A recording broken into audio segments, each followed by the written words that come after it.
na imbestigahan or mag-explain. Manawagan ka sa mga Iminatics. Oo, nananawagan ako sa mga Iminatics.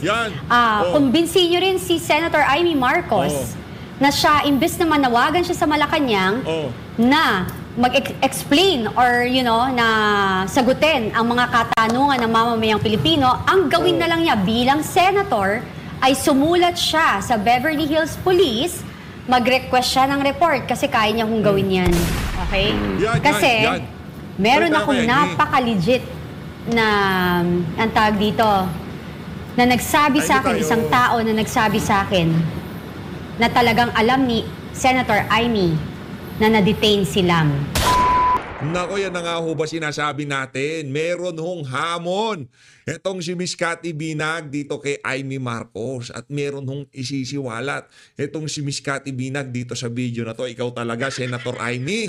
Meron ka palang nalalaman, ha? Dinadaan mo kasi sa parinig.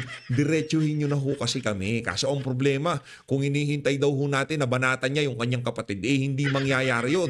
Kasi pagka binanatan niya itong issue nitong si Coca, sa ayaw sa gusto niya, madadama yung kapatid niyang bangag. At itong si Ma'am Sas Rogando Sasot, meron ho siyang birada para dito sa mga taga-suporta ni Marcos Jr. Auntie Claire, marami kayong koneksyon dyan sa Amerika. Ito ang hamon sa inyo ni Ma'am Sas Rogando Sasot. Marami namang BBM supporters sa Amerika. Why don't they FOI yung police report ng Beverly Hills Police Department? Palakpakan natin itong si Ma'am Sas Rogando Sasot. Yan na nga ba problema?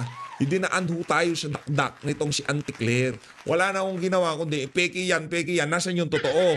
Di ba? Ang problema ho natin dito mga kababayan, baka gamiting leverage ng Amerika yan sa mga interest nila sa ating bansa. Yang nangyayari na yan sa dito kay Coca. Bantay ho tayo mga kababayan. Pagka binigyan na naman ng mga bagong base militar, nag-deploy na naman ng kung ano dito ang Amerika, ibig sabihin ng mga kababayan, alam na di, siga nga. Para mapigilan ang pagkakasangkot ng pangalan nitong si Coca dyan sa mga issue na yan, alam na kung gagawin ng Amerika dyan, di ba? Madali lang naman burahin yung record na yan. Makakapunta pa sa Amerika yung ali na yan. Balita ko natin, di na daw ho siya sasama sa pagbisita nitong si Marcos Jr. sa Amerika. Alam na ho natin ibig sabihin yan. Alam na ho natin na meron siyang pinangingilagan. At base dito sa revelasyon nitong si Cathy Binag dito sa video na to, sigurado ako sa mga Iminatics, maraming matatauhan na iyang sinusuportahan nila na yan, talagang hindi mapagkakatiwalaan. Mantakin yun, nung nanalo, nananahimik na. Walang yan, di ba, nung panahon ng eleksyon, ang daldal niya, lahat na lang alam niya, lahat na lang kailangan mapag-usapan, lahat na lang bibirahin niya. Pagka panalo niya, ayun, yung committee report, mapanggang sa ngayon hindi pa rin na-publish. O siguro para pampalubag ng loob, opisyal niya nang dinala diyan sa diyan sa The Hague yung mga dokumento siguro na inahanap nitong si Attorney Kaufman. Ayun na nga mga kababayan, bago ang lahat ng yan, isang like at isang subscribe. Masaya ho tayo dyan. At sa mga gusto sumali sa ating community, yung join button, andyan lang ho sa baba. Dito sa video na to, wala ho tayong maraming pag-uusapan. Rekta ho tayo kaagad dito sa nangyaring talakayan dyan sa programa ng mga banatero sa SMNI. At ang kasama ho nila dito si Miss Cathy Binag. Napakalupit ho mga kababayan.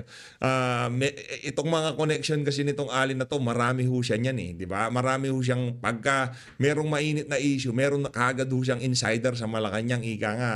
Marami ho siyang kaibigan, mga politiko, kaya marami ho siyang nalalaman sa totoo lang. Ito na, rekta na ho muna tayo dito sa naging report ng ASPN kaugnay dyan sa pagkakagurgur na yan itong si Paulo Tantoco. Ito na lang, simple lang naman yan, Auntie Claire, para hindi ho kayo nasusunog sa social media. Kung meron ho kayong nalalaman, kung yung totoong sinasabi nyo sa amin, peke yung binabasa namin sa social media, labasan nyo ho kami, yung totoo.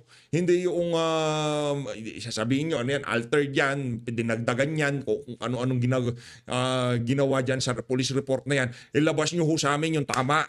Ilabas nyo ho sa amin yung totoo. Hindi yung sasabihin nyo lang na peki yan tapos wala naman kayong ipapakita. Nagmumukha lang ho kayong anga sa social media. Eto na ho mga kababayan, sa ASPN na ho tayo. Inilabas na ng coroner's office ng Los Angeles yung sanhipo ng pagkamatay. Yung cause of death nung Air, no? Yung Rustans Air, isa dun sa mga mataas na opisyal ng Paulo Tantoco. So ito nga, no, kahapon, tumangging magkomento si Presidential Communications Office Acting Secretary Dave Gomez. Siya po yung pumalit kay PCO Chief J. Ruiz, no? Bagong appointed lang po ito, bagong talaga. Tungkol po dun sa lumabas na ulat na may kinalaman daw po na ang cause of death is cocaine overdose. No, sumobra po sa cocaine. Yan daw po ang sanhi ng pagkamatay ng negosyanteng si Juan Paulo Tantoco. Napatay po si Tantoco March 8 sa Beverly Hilton Hotel sa Beverly Hills, Los Angeles, California. Doon kasi yung venue din, no? Nung Manila International Film Festival o MIFF. Bahagi siya ng entourage ni First Lady Lisa Araneta Marcos. At ang misis niya, actually, Deputy Social Secretary. Yun yung may handle ng appointments, di ba? Pag sinabing Social Secretary sa palasyo. So yung misis po nitong si Tantoco, Deputy Social Secretary po ng ating Deputy Social Secretary. Ang asawa mo, Deputy Social Secretary, tapos hindi ka kasama sa official entourage.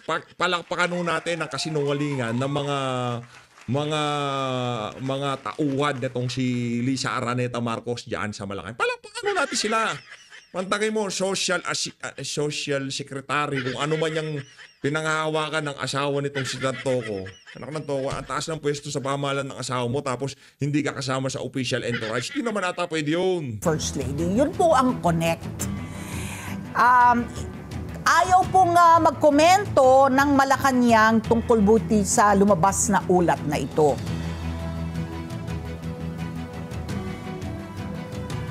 Naging mainit pa ang word war sa pagitan ni Vice President Sara Duterte at Presidential Communications Office Undersecretary Claire Castro dahil sa pagkakasangkot kay First Lady Lisa sa pagkamatay ni Tantoco.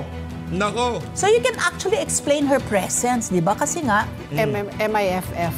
MIFF, tapos staff niya yung misis ni Paulo. Ni Tantoco. Ay, nako, madam, pero hindi ho daw siya official entourage. Maliwanag ho yun, staff ng kung sino man yung asawa ni Tantoco. Kaya nandiyan siya. Mataas ang pwesto sa administrasyon ni Marcos Jr., yung asawa ni Tantoco. Pero hindi siya kasama sa official entourage. Kaya nga sinasabi natin dito, paano pagka lumabas yung listahan ng official entourage nitong si Lisa Araneta Marcos, di yari na naman. Kaya na naman itong si Auntie Claire. Sa lalong madaling panahon maglalabasan ng mga dokumento na yan. Malay natin, bukas makalawa magsagawa ng hearing sa Senado, sa House. Huwag na ho kayong umasa, mga merong mga sinto-sinto yung wala ho tayong aasahan doon. Sa Senado, magsagawa sila ng abangan lang ho natin mga kababayan. At makalipas ang 4 na buwan, buhay na naman ang usapin dahil nga sa linabas na report nung coroner. Nito lang nakalipas na linggo, kumalat sa social media ang nasa website umano ng County of Los Angeles Medical Examiner. May case number 2025-04377 na paggamit nga umano cocaine overdose ang sanhi ng pagkamatay ni Tantoco. Nakalagay rin sa Medical Examiner's report na ang iba pang dahilan ay cardiovascular disease. Makita rin na open ang status ng kaso ng pagkamatay ni Tantoco. Ganon? Nako, open ang status ng kaso ni Tantoco. Baka kaya ayaw isama sa Jamaica itong si Lisa kasi open pa yung kaso ni Tantoco. Naku, yari tayo dyan. Tama yan, First Lady. Wag muna kayong pumunta sa Amerika, okay? Wag muna kayong pumunta sa Amerika. Kasi yung event na inorganisa nyo, yung film fest visit na film fest na yan dyan sa Estados Unidos, na wala naman pakinabang ang sambayan ng Pilipino, film fest pa kayo gagawin ng mga Amerikano pupunta ng Pilipinas para manood ng pelikula. Mga kapritsyo nyo, diyan yung padadaling pagpupulburon nyo, di ba? Huwag muna kayong magpunta sa Jamaica. Naku, film fest bukas pa kayo dyan. So sa pagbisita na ni Presidential Communications Office Acting Secretary Dave Gomez sa press briefing room ng Malacanang, natanong siya tungkol sa issue na ito. at diniin ni Gomez sa Malacanang Press Corps na ipapagpatuloy niya ang paglaban. Pakinggan na lang po natin pahayag ni Secretary Gomez. Hindi, napakinggan na natin yan eh. Napakinggan na natin yan. Ang gawin natin, ilagay na lang natin dito si Aimee. Kasi sa kanya iikot ang mundo natin dito sa video na to eh. Kasi itong si Ma'am Kat TV, merong hamon sa mga Aiminatics. Yung tipong lahat, Aimee, puro na lang Aimee. Ito na, balagbagan na. Hindi naman, di ba? Alam mo, ganito lang yan, Aling Claire. Lalo mo pinahamak yung sarili mo sa katangahan mo. Bakit Pasensya ka naman? na, ha? Kasi sabi mo sa hapon yung event, kailan nangyari? Umaga, tanghali. Nako. Tanong, yung tanghali ba na yon, pwede siyang nandun siya nung umaga? Yes or no? Pwede. Hindi natin sinasabi, we're not confirming na nandun siya. Pero posible ba na nandun siya nung umaga? Posible. Hapon yung event eh. So, kung ako nasa korte, alam mo tatawag ko sa'yo? Objection, Your Honor. Irrelevant. Irrelevant yung dahilan na ibinigay mo. Kasi morning. Yung namatay morning, 11. Tinawagan yung pulis, alas 12, pronounced dead. Anong oras yung sinasabi niyang event? Hapon pa eh. So, what's the reason behind that? Second, yung hotel na sinasabi niya, wala namang sinasabi sila Bobby Tiglao that they are in the same hotel. Yes. So, ibig sabihin, hindi ba posible na nandun ka sa hotel na yan, pinuntahan kita? Pwede. Yes. So again, your argument, objection, Your Honor, irrelevant. So lahat ng sinasabi mo, lalong pinahamak mo yung sarili mo at yung Malacanang. Sana nag-shut up ka na lang. Pero banat ba umaga ni report. Tapos merong concert sila sa hapon. Ngayon? Nakakapag-party pa. Nakukuha mo pang magsaya. Na At ito ba matindi? Kasamahan na namatay. Hindi ba? Si Tory nga may 5 minutes eh. Sa tingin ninyo, ang pulis sa Amerika hindi kaya yon? Kaya yun. Kaya O, di ba kaya mabilisan? So tapos kagad yung eksena na yan, hapon. Wala na yan. Sa rin ang galing sa bibig niya. May security na galing sa pulis sa Amerika. Sa tingin mo kung ikaw ay VVIP, hindi ka aalisin doon sa senaryo na yon? Correct. Ako, eto. O sige, wag na tayo magpatumpik-tumpik. Sagutin mo, Auntie Claire, bakit umabot pa ng 7 oras bago nila i-report yung pangyayari? 'Di ba? Bakit naghintay ka pa ng 7 oras bago nila ito pakuha or i-report? What if in that 7 hours may posibilidad pang mabuhay yung tao? Correct. Yan ba ay gawain ng matinong tao? Yan ba ay gawain ng kaibigan? Yan ba ay gawain ng asawa ng presidente ng ating bansa? At dagdagan ko yan. Na-delay siya ng 7 hours bago ni-report. Pati si Claire, na-delay naglabas. Wala yang kahapon eh. Di ba? Wala ka, Claire. Kasi kung alam mo, umugong ito during the weekend eh. Correct. First thing in the morning ng Monday, dapat meron ka na. Nagplano na sila, palpak pa rin. Ano yan? Ang matindi nga niya, Nilinis nagplano, muna? mali pa ang sagot nila.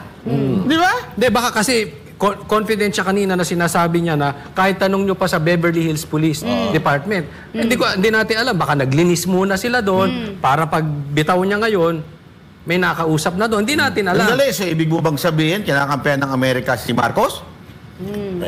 Possible ba? Posible. Tandaan ninyo. Kailangan nilang EDCA rito.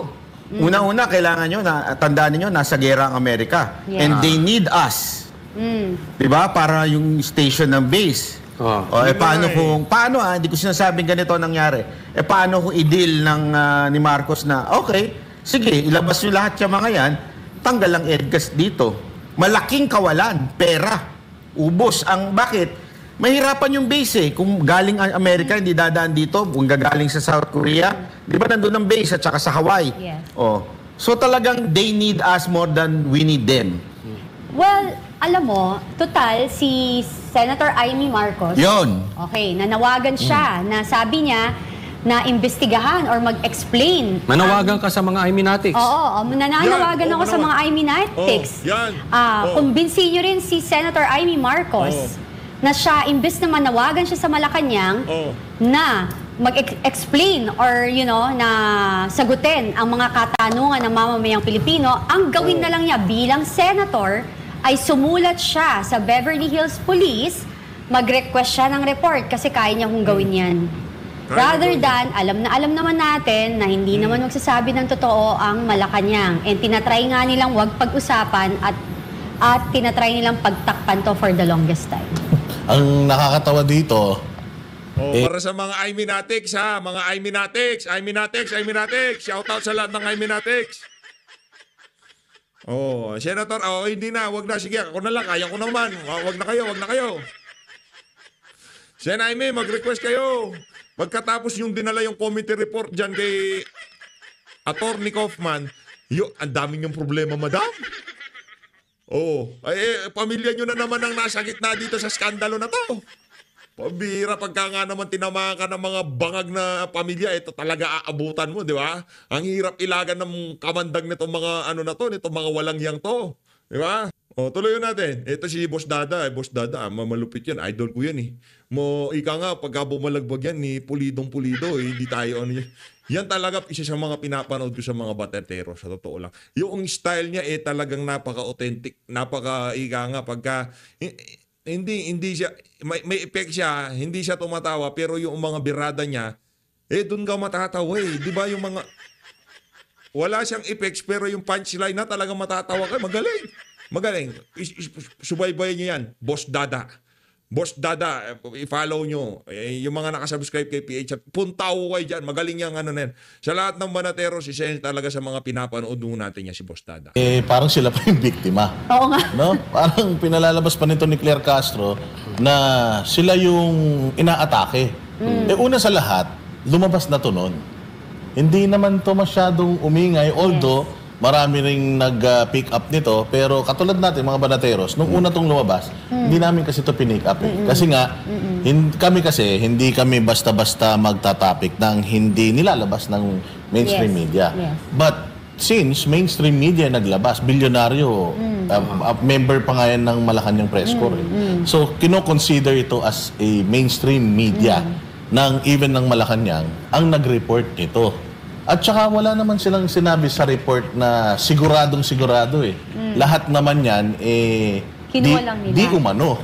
Kasi nga may lumabas na balita, so pinick up lang din nila yung balita. Ang pwede mo lang naman kasing gawin is pabulaanan mo ito eh. Yes. Pag sinabi mong peke yung dokumentong kumakalat, dapat may pinapakita kang dokumento na tama. Agree. So nasaan yung dokumentong tama? Yun yung gusto nating malaman. Tayo lahat dito nagtatanong lang. Kasi nga, balita yan na nag-circulate over the weekend. Correct. So, tayo bilang mga Pilipino, nai-involve yung ating mga diplomats sa mga nangyayaring ganyan. Ang pangit kasi drugs eh. Totoo. Hindi ba? Amantakin mo, Kaya. si Pangulong Duterte na lumalaban sa droga. Kaya si si Aimee, papulburon-test din natin. Aimee Marcos, magpapulburon-test ka rin. Talaga ako, nasususpecha na ako sa'yo eh. Yung tipong, yung pakiramdam ko talagang parang, iba ka eh. Di ba? Mantakin mo, nagsusumigaw ng mga ebidensya, pero ang binabanatan mo, yung hipag mo, yung kung sino-sino. Pero yung natural, kung yung hihipag mo, pinaghihinalaang nagpupulburon, alangan naman yung kapatid mo, hindi siya naggaganon. Kung binabanatan mo si Lisa, banatan mo na rin kapatid mo. Sulitin na natin, Aimee. Para talagang solido yung pagiging Iminatics ng mga, di ba, yung mga taga-suporta mo. Para talaga solido, pati na si Marcos Jr., banatan mo.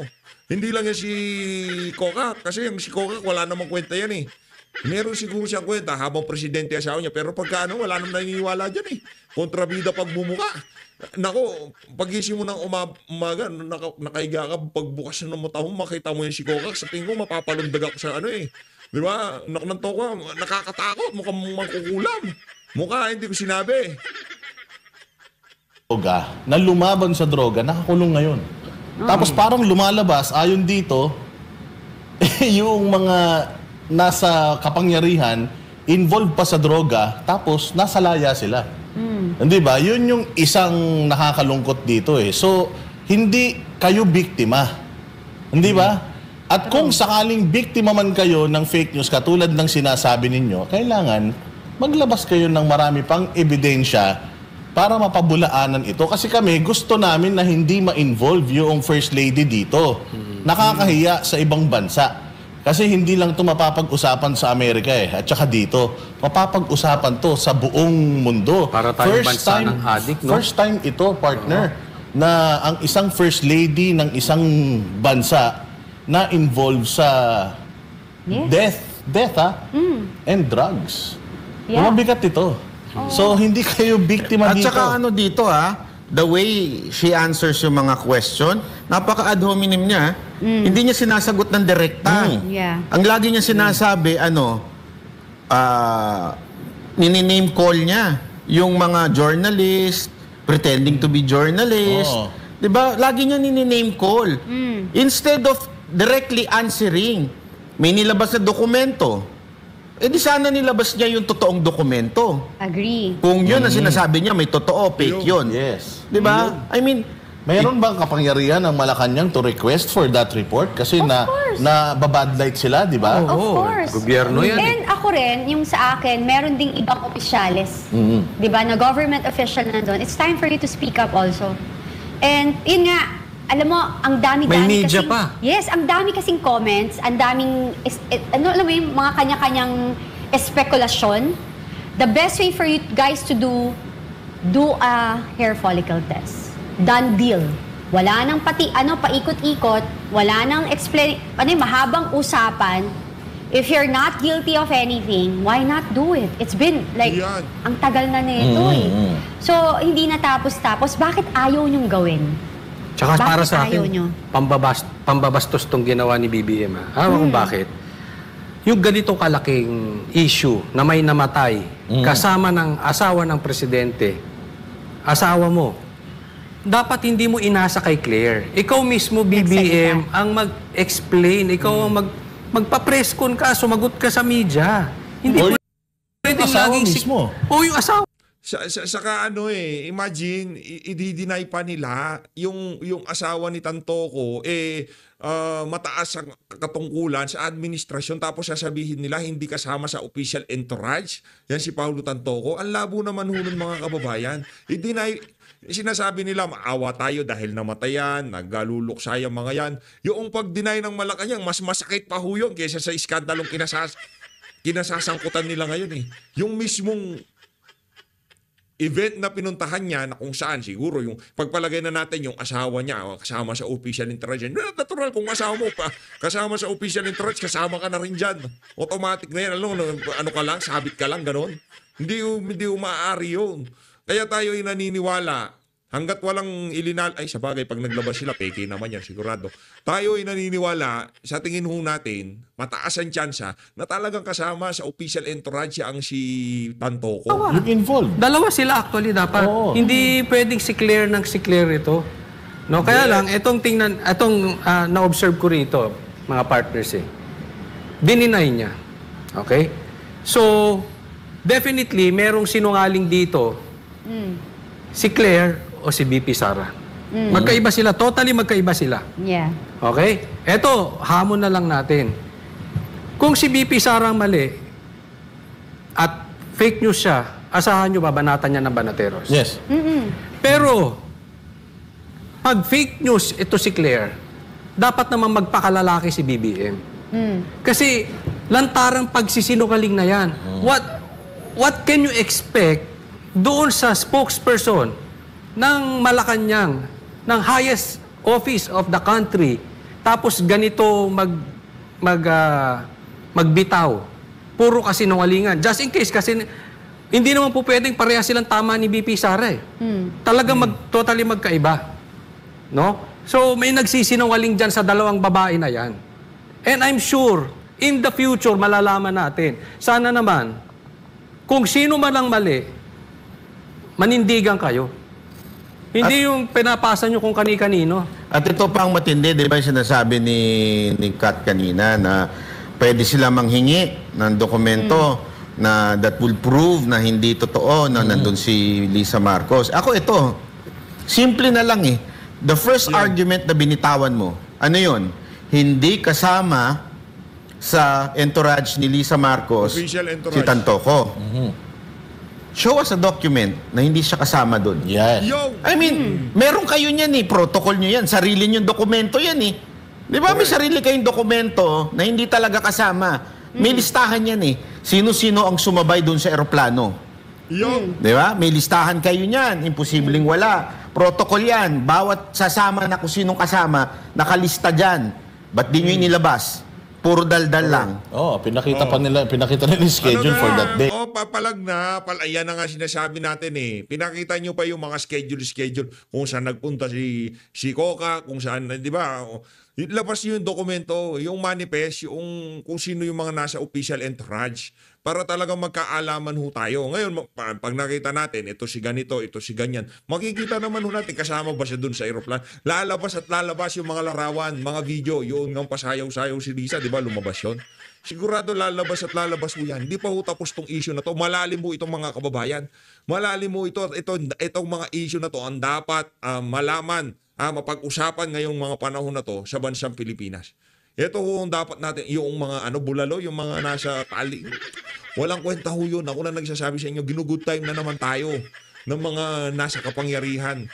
Di ba? Hindi bumenta. Kasi ganito yan. Kahit na anong issue, pagka hindi mo kinabit ang apelido Duterte dyan, hindi bebenta yan. Yung kay Atong Ang panis na. Wala nang gustong, pakialam namin kay Atong Ang. Ngayon si Atong.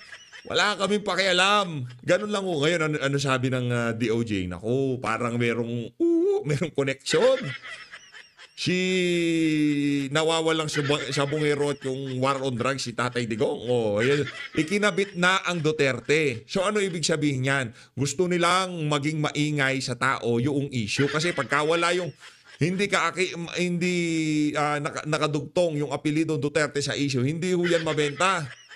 Ngayon, ilagay nila yung Duterte sa pag-aakala na maaakit ang atensyon ng ating mga kababayan para hindi mapag-usapan itong issue na to ni Coca at mabaling ang ating atensyon doon sa mga buto-buto dyan sa Taal Lake.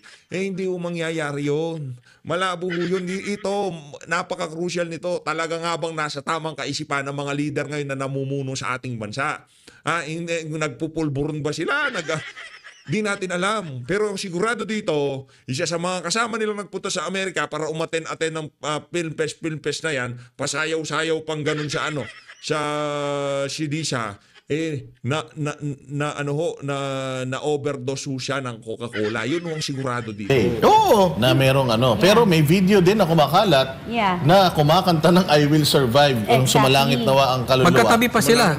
Sumasayaw. Ito, again sumalangit nawa. Hindi natin pinag-uusapan dito si Tantoco, di natin siya sinasabi, ganyan ka, ganun ka. Katawan niya yan, sarili niya yan, pribadong tao yan. Kung ano man ang gawin niya, magwalwal, kung sino man, maglasing, magsiga, kung ano man ang gusto nilang gawin sa mga buhay nila, wala ko tayong pakialam, mga pribadong tao yung mga yan. Pero pagka ang pinag-usapan na ho dito, kagaya ni Lisa Araneta Marcos, si Marcos Jr., yung mga matataas, si Lisa hindi opisyal. Pero kasi yan, pagka ikaw, First Lady, parang isa ka sa kumbaga reflection ka ng presidente. Yung mga shot call niya, yung mga decision making, sa ayot sa gusto mo, makikita nila yon sa kung anong tayo siyempre katabi niya matulog yan, asawa niya yan yan yung pinakamalapit sa kanya sa lahat ng tao sa buong mundo, araw-araw kasama niya yan. Kung ano man ang issue na pag-uusapan nilang dalawa yan. Ngayon kung ang imahe ng ating unang ginang ganito, mapaisip na ho tayo kung anong pinaggagawa ng presidente natin, di ba? Yun ang kailangan natin pag-usapan. Yung mga buto-buto dyan sa Taal Lake, hayaan nyo yan. Huwag masyadong pinagpapansin yung mga buto-buto na yan. Kailangan pa natin mga 10 nila atang buto pa. Bago tayo dyan, buto-buto, kailangan natin, maraming buto dyan. Kailangan lahat ng uri ng buto ilagay natin dyan. Mga buto ng dinosaur para di ba, lahat ng buto ilagay nyo dyan. Pero yung mga nakasako, naknanto ko magpapakapagod ka pa. Isusuot mo pa talaga sa sako. At yung sako ganito kalait. Halimbawa ako tao. O, isa ako sa mga nanyunyope. Paano ako pagkakasyahin doon sa ganong kalaki sako? Nung nakita ko pa lang ang mga sako, nakanto ko, kabalbalan na to, di ba? Nakita ko yung sako, ano to, wag to. Ano na naman to? Ibang klase itong trip ng mga tao na to. Ang tao, let's say, nasa 6-footer o nasa 5'5" na lang ang tao. Pagkakasyahin mo doon sa ganong kalaking sako? Ano yung baby? Ano yung baboy? Yung mga sabungero pa naman na yan, matataba yung mga yan dahil sa sabungan, madaming ano dyan, madaming pagkain sa gilid-gilid, di ba? Habang sumisenya silang, umangata sila ng kung ano-anong ginangatahan lang, kaya tataba ng mga yan. Tapos sasabihin nyo sa amin, yung tag 25 kilos na sako, doon ilalagay yung 75 kilos na tao? Ano, sinapchap muna nila bago nila linagay doon sa sako? Ewan ko lang ha, pero ako, malayo pa lang ang kabalbalan, naaamoy ko na. AI ba yan? AI ba yan? Magkatabi sila sa kumakain. Ito ba yung dilat na dilat yung mga tao doon? Parang, siguro baka malabo yung Hindi, feeling ko yun. May picture ba tayo nun? Nag-Starbucks. Kaya Baka medyo nagkape. Oo, hyper. Oo. Dilat na dilat eh. Yeah, pero babalik ako kay Senator Amy Yun. Marcos. Okay? Yan, Kasi yan. meron Pero akong kaya, napaka-legit na ang tawag dito na nagsabi sa akin, isang tao na nagsabi sa akin na talagang alam ni Senator Amy na na-detain si Lam. Hindi sa chismis LA. yan. Hindi siya chismis. Hindi So, chismis. Nako, Senator Amy, magsalita ka na. Alam mo pala ha, yung mga behind the scene, meron kang nalalaman. Naalala nyo, may video yan eh. yeah. Di ba may video yan na kausap niya si Vice President? Na sinasabi niya? Oh. Di ba sinabi totoo? Di ba? Ayan. Oh. Ayan, secret namin to. Meron sinabi, may video yan. Hanapin niyo yung video na yon na kung saan may sinasabi si Senator Amy kay VP Sara Duterte na na-detain. So Senator Amy, wag naman puro daldal. Kasi kung puro daldal ka, palit na lang tayo. Ako na lang maging senador, ikaw na lang dito, maging vlogger ka na lang. Kasi you have more. Yan ang yan ang tipong ganyan bumanat. Di ba? Senator Amy, huwag kang puro dakdak. Mag-vlog. Naglabas ng upwede. Tsaka, di ba, yun, naglabas siya ng press statement. Pwede naman, basahin mo na lang. Para medyo sensational yung tipong malakas ang dating. Pinabasa mo pa kami. Pinabasa mo pa sa amin yung statement mo. Pwede mo naman, para may sound clip nga kami. Wala kaming gano'n. Kami pa magbabasa ng mga post mo na yan. Ang gawin nyo ho, diretsuhin nyo na. May nalalaman ba kayo? Polboronic ba yung hipag nyo or what? Di ba? Nagsasuggest ka kay Amy, tapos yung sombrero mo, ganyan eh. Oo nga naman. Hindi, kasi you have more eh. You have more power. Ayun So- tayong Boss Banat, pingin ako ng pingin ako sombrero mo. Ang ganda niyan eh. Yan talaga gusto ko yan. Araw-arawin ko susuotin yan. Ano na yan? Sombrero ni Banat Bay na yan. No to Marcos. Dahil ano na yan. Mula ngayon hanggang sa susunod na election, susuot ko yan. Boss Banat, pingin isa. Pwede ka magpahiring. Ganda, Ipatawag ganda. mo lahat ng napangalan na naandyan. Kung ayaw ni Lisa Marcos, wala tayong magawa. Di ba? Pero yung iba na naandun, But she can. ipatawag mo. Tingnan ko kung hindi pumunta, isubpina mo. Pag ayaw, ano mo talaga. Di ba? Exactly. I mean, you have the power. Oo. Ganito lang. Kasama siya o hindi kasama sa official entourage? Manifest. Manifest nung sinakyan yung eroplano papunta doon, bigay nyo dito. Hindi kasi pwedeng baguhin yun eh. Ano yan, kumbaga isang buong dokumento yan. Hindi mo pwedeng anuhin yan. Unless na lang, mahilig bang ano yung mga yan eh. Mahilig gumawa-gawa ng kabalbalan eh. Bigay nyo sa amin yung manifest. Tapos sa usapan. Power to do it. Huwag kang puro daldal at magtatago ka sa mga vlogger mo. Huwag ganun. Well, kung... Naku. Alright. Huwag kang magtatago sa mga... Alright. Hindi. Ano naman natin dyan eh. Diyan sa kampo ni Sen Amy, kahit hindi naman natin nakaka-chat yung mga yan, yung mga vlogger dyan, mataas na respeto natin sa mga yan. Meron silang dahilan kung bakit nila sinusuportaan si Jaime. Hindi yun natin questionin yun, re-respetuhin natin yun. Pero ang babanatan natin dito, rekta talaga si Jaime Marcos. Marami tayong kinapanood dyan. Halimbawa, yan si Ma'am Joey Cruz. Pinapanood natin yung mga live, especially pag nandiyan si Ma'am Sas. Pinapanood natin yung mga live ng mga yan. Ito kasi si Senator Jaime, tingnan mo. Pati yung mga vlogger mo na nababadlight sa mga mga kabalbalang ginagawa mo. Ano kasi, hindi, dulo natin mga yan. Mga kasama din natin sa pakikibaka, yung mga yan. Rinirespeto din natin yung mga yan. Kung ano man, yung ika nga, hindi napagkakaunawaan ngayong mga panahon na to, sa kanila ho yun. Pero tayo, lahat ng pwede nating makasama sa laban na tipong makakapag-contribute sila sa ating mga pinaglalaban. Kasi tayo na lang magkakasama dito Si VP Sara, tayo, sila Senator Bato de la Rosa. Maliban sa atin, wala naman tayong ibang malapitan. Kaya kung meron bang magpapalakasan, tayo ho yun sa hanay nitong si dating Pangulong Rodrigo Duterte. Kaya naman, bahala na ho kayo dyan. Kung siya'y puro daldal lang, ano sa tingin mo tong ginawa niyang statement na to? Dagdag pa rin. Para lang masabi lang Para na... may masabi lang. Mema. Oo, mema. Oh, kasi marami nagsasabi rin ng mga nagko-comment sa akin na si Jaime, simula doon nung nanalo, tumahimik na. Exactly. Kasi tinan mo, Sino yan? Boss Dada, sino yan? panalo sa kanya? Senate hearing. Yes. Nung nanalo na siya, nananawagan na lang. Dapat, kung ano yung nagpanalo sa'yo, tuloy mo. Exactly. Diba? Kaya ka Kaya para sa mga nabudol pa nitong si Jaime Marcos nung nagdaang eleksyon, ganito yan, kailangan yan, kasi ganito yan, ganun yan. Nakita nyo na ho ngayon, di ba? Ganyan talaga si Jaime, manggagamit yan. Ano na? I told you so, ika nga ni Banat Bay. Sabi ko na sa inyo, wag niyo iboto, binoto niyo pa rin. Ayan tuloy, meron tayong senador na kups, kagaya ni Jaime Marcos. Di ba? Yung sinasabi ko natin. Senate hearing, Kahit di ba? kasi Kaufman nagtataka hanggang ngayon, di pa daw nakapublish yung report niya na supposedly magagamit dun sa nila Masarap pagtawanan, nabudol na naman kayo, no? Ang tigas kasi ng ulo ninyo Palayan tiwala nyo kay sa mga Marcos.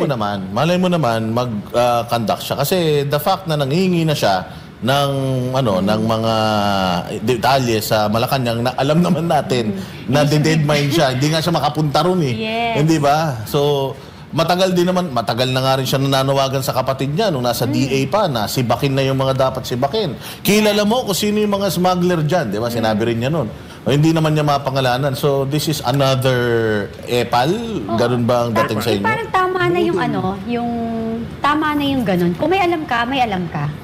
Sabihin mo na. Hindi yung gagawa na naman tayo ng drama.